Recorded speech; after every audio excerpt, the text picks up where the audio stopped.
What do you do when you get an item in the mail that is not what you ordered? What if it's cursed? Hello, I'm here, and today we're going to be looking at the Dybbuk Box. This creepy tale comes from eBay, where a user known as Ghost Panzer reposted an image of a weird wooden box he received after buying a different item. He says that he won the auction for a samurai sword, but when he got the package, there was no sword to be found. Instead, there was a small wooden box with some red writing on it. When he opened it, it contained some weird teeth, a few strange crystals, and some paper. The paper had a pentagram drawn on it, along with strange writings which seemed to be summoning demons. The buyer knew that this was a fake and was just trying to get a rise out of people, but many others were freaked out by it. In another listing, he posted an image of himself holding the box above his head while standing inside of a bathtub filled with salt water. This was because the box could not come into contact with any water, or else something horrible would happen. But even still, the box was cursed. He said that when he tried to flush it down the toilet, it levitated 2 inches off the ground, so he grabbed it and ran outside into the middle of a rainstorm. It still did not want to get wet. Then he put the box back in its package and threw it away. He then started having nightmares where he was being chased through a dark forest by some unseen creature. The beast would get closer and closer until he could hear its breathing. Then he would wake up with a start. Every time he dreamed of the beast, he could feel it getting closer. He believed that the entity was trying to get into his mind. While all of these events were unfolding, he contacted the seller to ask him where the actual sword was. After all, it was not listed as a mystery box. All he got in return was laughter. The seller told him to read the fine print. The box was sold as is. They had no idea it was cursed. One night, the entity entered his dreams. He was trapped in a dark place with no escape. The creature closed in on him and whispered directly into his ear, telling him that he was next. This made Ghost Panzer decide to take action. He went online to see if he could find any information on the box. That's when he learned that it was a Dybbuk Box. He said that he felt so foolish for not doing his research first. But what is a Dybbuk Box? A Dybbuk is a demon from Jewish folklore. It's thought to be a disembodied spirit that can possess a person, causing them to act in unnatural ways. The name itself is translated as possessed. These spirits can also attach themselves to objects, and they're usually passed down accidentally through families. They are normally only written about in religious texts, but they have been featured in movies like The Exorcist, An American Werewolf in London, and most recently, Hereditary. In the latter film, the demon is transferred from one family member to another. We don't know what exactly the demon wants, but it seems to enjoy messing with people and making their lives hell before taking over their body completely.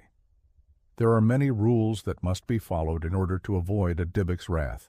If you've watched our video on haunted objects, you might remember some similar rules.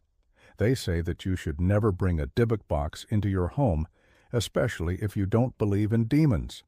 When you open the box, you are inviting evil into your life. You also shouldn't ask what's inside the box. Whatever you do, don't open it.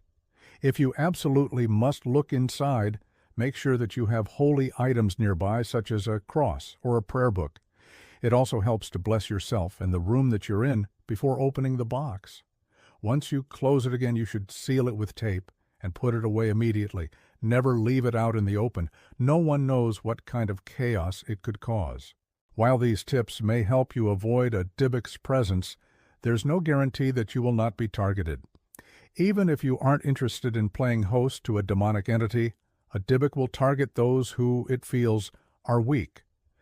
Those who suffer from depression, grief, or other mental health problems are especially vulnerable. And if a Dybbuk finds you susceptible to its influence, it will use every trick in the book to make your life miserable. In Ghost Panzer's case, he was having nightmares and feeling tormented, which is what led him to seek out more information about the box. He discovered that there were 2 locks on it, and he had not noticed this before. He looked around for keys, but they were nowhere to be seen. He then decided to break them off, which caused the box to start bleeding. Yes, you heard that right. A box that bleeds. Was this really happening, or was it all in his head? When he took the box outside, he noticed that the wood was becoming dry and brittle. He tossed the box into the back seat of his car and drove to a local church. He rang the bell, but no one answered. He waited for a while, but no one came. He then left and went to a different church. This one was slightly less abandoned. There was a priest inside, and he agreed to look in the box. When he saw what was inside, he turned pale and fainted. After the priest came to, he explained that whatever was inside the box needed to be destroyed. But he couldn't do it himself because he was afraid that it would consume him. He gave the box back to Ghost Panzer and told him to take it to an old woman named Hannah. She lived deep in the woods, and she had dealt with demons in the past. The priest warned Ghost Panzer that he might not return from seeing Hannah. But he had no other choice. He managed to find Hannah's house, but it didn't look like any home he had ever seen. The walls were covered in strange symbols, and there were animal bones lying around. Hannah welcomed him into her house and promised to destroy the box. However, when she opened it, she screamed and jumped backwards. Something dark and shadowy flew out and knocked Ghost Panzer unconscious. When he woke up, he was inside of a dark and dank basement. The walls were dripping with water, and there were hundreds of boxes stacked against the wall. Some of them were nailed shut, but the Dybbuk box was sitting in the center of the room. Hannah approached him and told him that she had brought the box here long ago. She sealed it with nails and magic, but apparently the seals were not strong enough. She asked Ghost Panzer if he wanted to be saved, but he had no idea how. Before she had a chance to answer, the Dybbuk approached them both. It reached out to touch Ghost Panzer, but she stopped it with a wave of her hand. She told him that he could escape if he could find the 7 keys hidden somewhere in the basement. Then she disappeared. He managed to find 3 of them, but each time he picked one up, the room started to shake. He ran around trying to find the rest of them before the room collapsed, trapping him forever. As the ceiling crumbled down around him, he remembered the tooth that he had taken from the box. He had kept it in his pocket, thinking it was a canine. He pulled it out and looked at it. It was actually a small piece of wood that had been whittled down to look like a tooth. The Dybbuk floated toward him, blocking his path. He threw the tooth at it, but it just phased right through. He tried to run, but there was nowhere left to go. He closed his eyes and waited for it to finish him off. And that's when he heard a voice. It belonged to the priest. He had found the basement and was fighting the Dybbuk with holy water. The fight was intense and the room started to burn, but the priest was successful. He destroyed the Dybbuk and banished it back to hell. Ghost Panzer was rescued and the box was destroyed. He said that he never wants to see another Dybbuk box ever again, and honestly, we don't blame him.